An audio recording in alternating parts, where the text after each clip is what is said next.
আমরা যে খবরের দিকে নজর রাখবো, বিপুল পরিমাণ জাল নোট সহ গ্রেফতার এক হাওড়া স্টেশন থেকে গ্রেফতার আন্তঃরাজ্য পাচারকারী, বেঙ্গল এসটিএফ এর জালে আন্তঃরাজ্য পাচারকারী।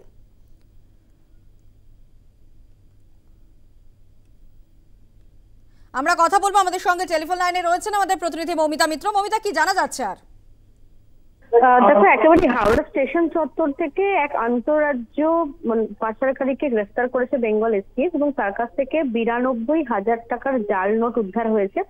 প্রত্যেকটি নোটই 500 টাকার নোট এবং দুটি আলাদা বান্ডিলের মধ্যে এই নোটগুলিকে পাচার, পলিথিন ব্যাগের মাধ্যমে ভরে সেগুলিকে পাচার করা হচ্ছিল।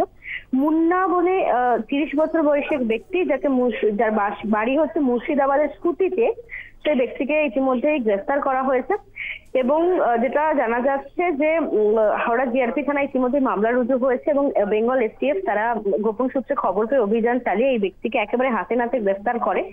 এবং এই জাল নোটগুলি মালদা থেকে আনা হচ্ছিল এবং ওয়েস্ট বেঙ্গলের বিভিন্ন জায়গায়, অর্থাৎ বাংলার বিভিন্ন জায়গায় সেগুলোকে ছড়িয়ে দেওয়ার একটা পরিকল্পনা ছিল। আরেকবার বলবো, মুন্না 30 বছর বয়সী এক ব্যক্তি, যে মুর্শিদাবাদের সুতির বাসিন্দা, তাকে ইতিমধ্যেই গ্রেফতার করেছে বেঙ্গল এসটিএফ এবং 92,000 টাকার জাল নোট তার কাছ থেকে পাওয়া গিয়েছে। হাওড়া স্টেশন চত্বর থেকে 500 টাকার নোট ছিল প্রত্যেকটাই এবং পলিথিনের ব্যাগের মধ্যে দুটো বান্ডিলে ভরে সেগুলোকে অন্যত্র পাচার করার একটা পরিকল্পনা ছিল।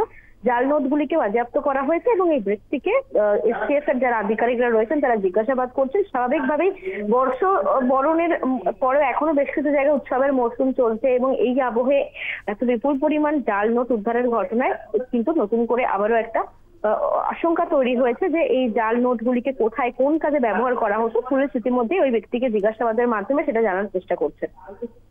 ধন্যবাদ মৌমিতা।